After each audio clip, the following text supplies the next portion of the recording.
स्वागत आहे तुमचं यश आराध्य युट्यूब चॅनलमध्ये. आता प्रत्येकाला जसेच अटेम्प्ट 1 चे रिझल्ट्स कळालेत, प्रत्येकाला उत्सुकता आहे आपल्या अटेम्प्ट 2 च्या रिझल्ट्सची किंवा मार्क्सची. पण त्यामध्ये एक महत्त्वाची गोष्ट आहे जी तुमच्या निदर्शनात आणणं मला गरजेचं वाटतं. कारण आजकाल काय होतं की त्या मार्क्सवरून मुलं कॉलेज बघतायत, त्याच्यावरून पर्सेंटाइल काढायचा प्रयत्न करतायत आणि आपली एक लिस्ट बनवण्याचा प्रत्येक जण प्रयत्न करतो. पण एक गोष्ट तुमच्या लक्षात आली पाहिजे की तुम्ही हे सगळं JEEच्या पण एक्झामिनेशनमध्ये बघितलं असेल की जी शिफ्ट 1 असते किंवा जे अटेम्प्ट 1 असतो, जेव्हा पहिल्यांदा परीक्षा होते, तेव्हा कमी मार्क्सवर सुद्धा चांगलं पर्सेंटाइल येतं. का? कारण तेव्हा एकतर मुलं बोर्ड्समधून नुकतीच बाहेर आलेली असतात. तेव्हा सीईटीला एवढं कोणी सिरियसली घेतलेलं नसतं. जेईच्या फेजमध्ये मुलं असतात. त्यामुळे काय होतं, की त्यावेळेस त्या एक्झामला तेवढं महत्त्व दिलं जात नाही. पण जेव्हा एक्झाम नंबर 2 होते किंवा जी आता रिसेंटली झालेली एक्झाम आहे, त्याच्यामध्ये मात्र काय होतं, की प्रत्येकजण सीरियस असतो. प्रत्येकाचा अभ्यास वाढतो आणि एखाद्या महिन्याचा टाईम मिळाल्यामुळे एक त्याच्यामध्ये ऑब्व्हियस आहे सगळ्यांचेच मार्क्स त्याच्यामध्ये वाढत असतात. सगळ्यांचेच वाढत नाहीत, असं आहे की सगळ्यांचेच वाढतात असं नाहीये. बट बऱ्यापैकी काय होतं मार्क्स जे असतात ते वाढतात. मग आता काय होतं की आपण हे बघत बसतो की माझी शिफ्ट हार्ड होती का डिफिकल्ट होती का ईझी होती का काय होती. बट जेव्हा आपण कंपेअर करतो की अटेम्प्ट 1 आणि अटेम्प्ट 2 लक्षात घ्या हा अटेम्प्ट 2 मध्ये जरी तुमचे जास्त मार्क्स आले तरी पर्सेंटाइल कमी येण्याचा चान्स जास्त असतो. म्हणजे फॉर एक्झाम्पल समजा तुम्हाला अटेम्प्ट 1 मध्ये 90 मार्क आले आणि अटेम्प्ट 2 मध्ये तुम्हाला 105 जरी मार्क्स आले ना तरी चान्स आहे की तुमचा पर्सेंटाइल इक्विव्हॅलेंट येणार आहे. आणि हे समजून घेणं का गरजेचं आहे. लक्षात घ्या ठीक आहे मार्क्स तुम्हाला पर्सेंटाइल शेवटी बेस्ट ऑफ 1च मिळणार आहे. त्याच्यामध्ये ज्याच्यातलं पर्सेंटाइल चांगलं असेल ते मिळणार आहे.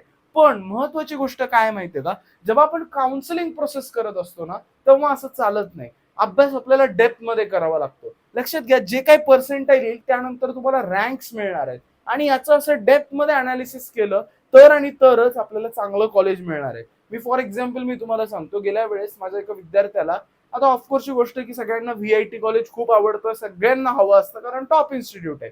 पण त्याचा पॉईंट 1 ने कट ऑफ गेला होता. ठीक आहे. पॉईंट 1 ने कट ऑफ गेल्यावर त्याला काय दुःख झालं असेल हे तुम्ही पालक, तुम्ही विद्यार्थी समजू शकता. कारण याचा अर्थ काय होतो की पॉईंट आणि पॉईंट आपल्यासाठी महत्वाचा आहे. मग हे जर पॉईंट आणि पॉईंट महत्वाचा आहे तर याचं अनालिसिस इन डेप्थ सुद्धा आपल्याला करणं गरजेचं आहे. मग सगळ्यात पहिला मुद्दा तुम्हाला कळाला की बाबा आपल्याला अटेम्प्ट 1 किंवा 2 मध्ये जर एक 10-15 मार्काचा डिफरन्स आला असेल तर खूप मोठा पर्सेंटाइल तुमचं चेंज होईल अशातला भाग नाहीये. मग याच्या पुढे काय होतं आता ठीक आहे पर्सेंटाइल तुम्हाला तुमचं काय असेल ते XYZ मिळणार आहे. पर्सेंटाइल समजा तुम्हाला 90 आलं तर एक गोष्ट समजून घ्या एका पर्सेंटाइलवर 4000 मुलं कॉम्पिट करत असतात.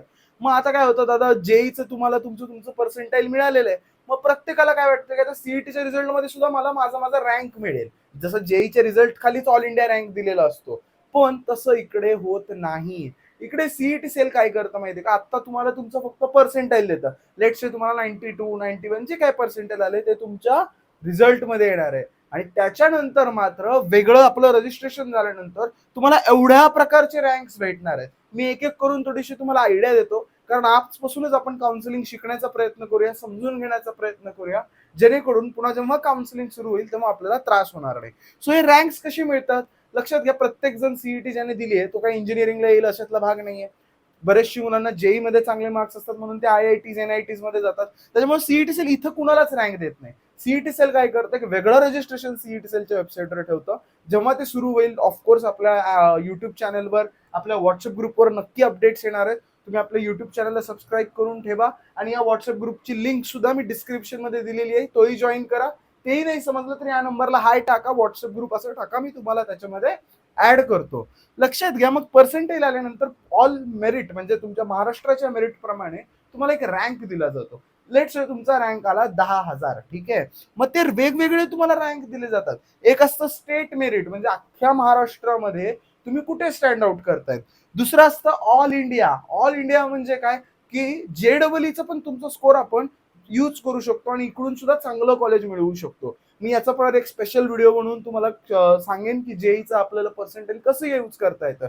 तर जेईच्या पर्सेंटेजच्या बेसिसवर तुम्हाला एक रँक भेटतो. याच्या पण काही सीट्स आपल्या काउन्सिलिंग मध्ये महाराष्ट्रामध्ये रिझर्व्ड आहेत.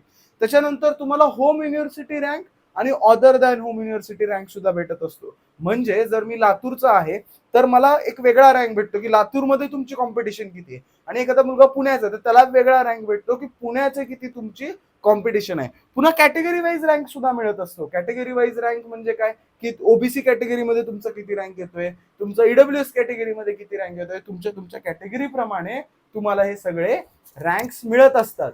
सो हे रँक्स का महत्वाचे समजून घ्या. या रँक्सच्या बेसिसवरच तुमचं ऍडमिशन होणार आहे. सो याचं एक डेप्थ इन डेप्थ अनालिसिस आपण लवकरच करूया.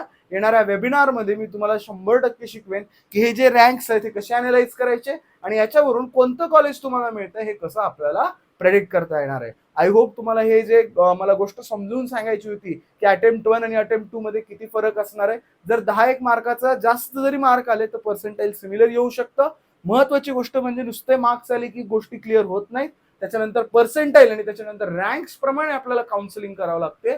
तर आणि तरच आपल्याला बेस्ट कॉलेज मिळवत येतं. ठीक आहे.